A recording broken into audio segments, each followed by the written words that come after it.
esta sección vamos a conversar vía telefónica con Jorge Mújica de la organización Arise de Chicago, Illinois. Por años, Jorge se ha dedicado a la defensa de los derechos de los migrantes, fue consejero del Instituto de los Mexicanos en el Exterior y actualmente trabaja en Arise, una organización dedicada a la protección de los derechos de los trabajadores. Buenos días, Jorge.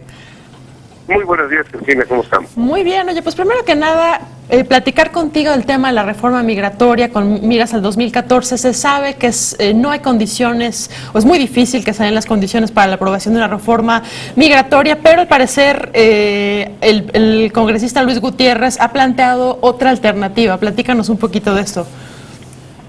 Correcto, fíjate, durante la semana el presidente de la Cámara de Representantes, republicano, John Boehner, dijo que iba a publicar una serie de principios para la reforma migratoria. Suponemos que pues es una lista de condiciones que sí afectarían los republicanos de la Cámara Baja. Inmediatamente después el congresista demócrata Luis Gutiérrez dijo que le parecía bien que para avanzar en este tema se quitara el término de lo que le han estado llamando el famoso camino a la ciudadanía para los 11 millones de indocumentados. Entonces, las dos declaraciones pues parecen hacer avanzar el tema.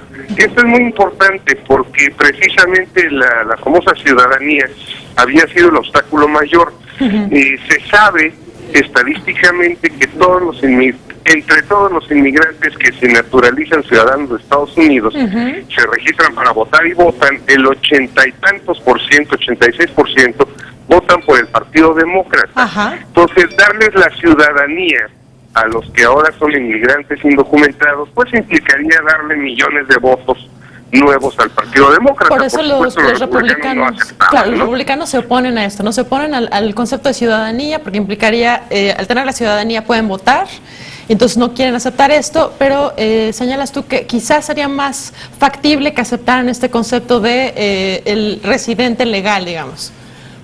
Exacto, la residencia legal permanente. Tal como está ahorita la legislación, un residente legal permanente puede hacerse ciudadano en algunos años. Entonces, curiosamente lo que estaban proponiendo, la iniciativa que se aprobó el año pasado en la Cámara de Senadores, en vez de 5 elevaba la ciudadanía a 13 años.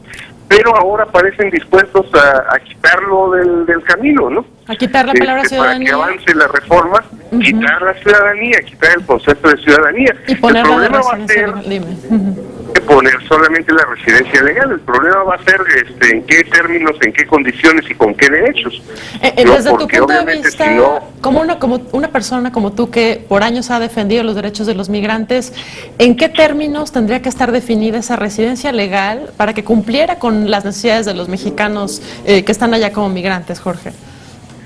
Pues mira, en los términos en que ahora dice la ley, dice que todos los trabajadores tienen exactamente los mismos derechos y todos los residentes deben tener los mismos derechos. El problema es cómo se pone eso en práctica. Siempre ha sido el problema.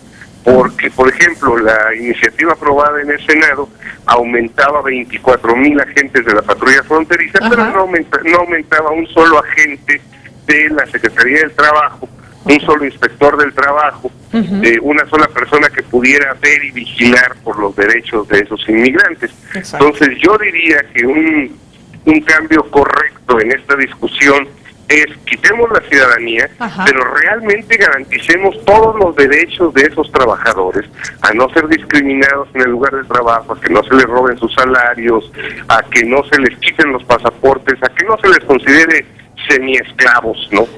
Que sea una propuesta que realmente proteja los derechos de los migrantes mexicanos que están allá, que además, como sabemos, hay gente que lleva no solo años, sino décadas, incluso pagando impuestos y no se les ha reconocido su aportación, ¿no? Efectivamente.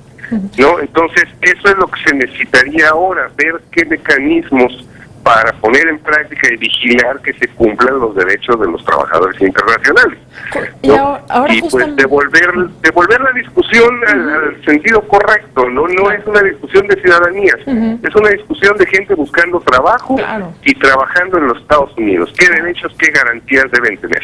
Ahora, entrando a este tema del trabajo, justamente en la labor que haces ahora en Arise, en Chicago, según entiendo, Jorge, una parte importante de tu trabajo es lograr que a la gente le paguen los salarios robados. ¿Qué quiere decir esto, Jorge? Platícanos un poco de tu trabajo. Pues mira, aquí se ha avanzado en este concepto del salario robado. Ajá. Un trabajador que trabaje debe ser pagado, debe ser remunerado. Y hay un salario mínimo, ¿no? Para el caso del estado de Illinois es 8.25, el salario mínimo federal son 7.25. 8.25 dólares la hora, nada más para que el público lo sepa, ¿no? Por hora. Ajá. Así es, $8.25 por hora en el estado de Illinois. El problema es que hay estudios de la Universidad de Illinois que dicen que hasta el 60% de los trabajadores de salario mínimo no reciben completo su salario.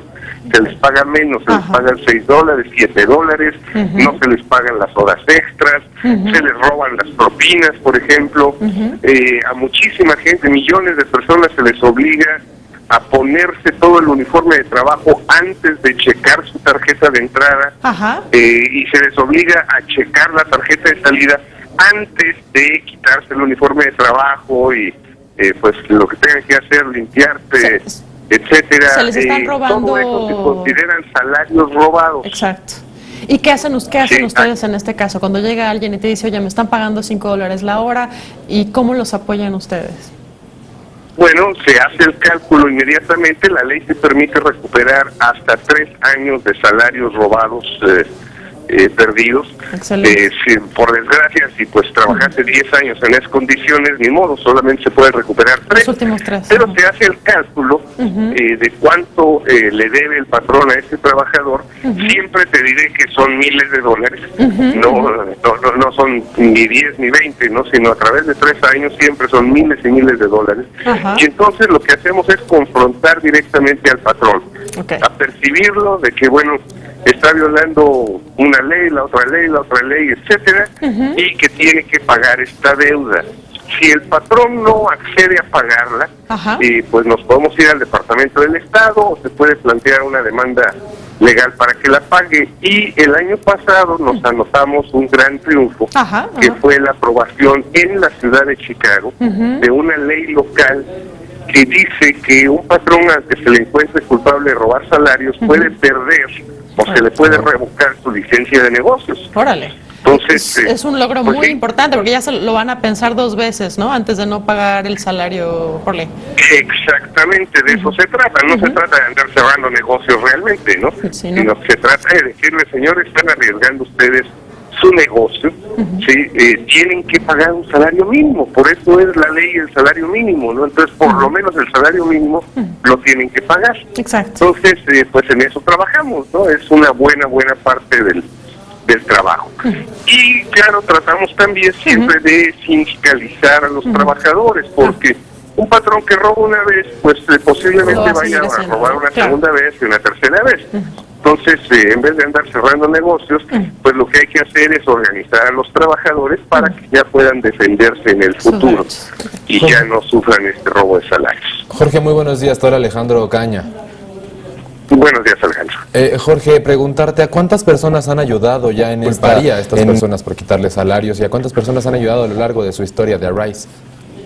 Mira, la ley acaba de entrar en efecto, no la hemos probado todavía, es un arma que pues enarbolamos, ¿no?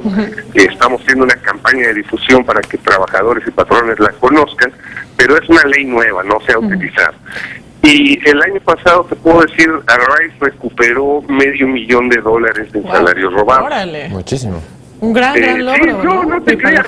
No es tanto, es una parte chiquita de lo que es una parte chiquita, pero para ellos es muy importante. Pequeñita. De todo lo que les deben. Digo, para el trabajador individual, imagínate, un salario mínimo significan $11,000 al año, $14,000 al año. Y si te roban no sé, 3,000 o 4,000, pues te están robando un 25% de tu Así es. salario. Que debería estar ganando. Jorge, Claro que cuenta. Sí, Jorge, Pero de todas formas, solamente aquí en el municipio de Cook, donde está la ciudad de Chicago, se calcula que se roban $1 millón de dólares diarios. órale, Wow. al día, Entonces, es un dineral. al día, sí. Jorge Mújica, de la organización Arise de Chicago, muchísimas gracias por habernos acompañado esta mañana. Muchas gracias. Hombre, de nada, gracias a ustedes, muy amables. Un abrazo. Hasta luego. Hasta luego. Te invitamos a seguir cuestionando la información con los siguientes videos.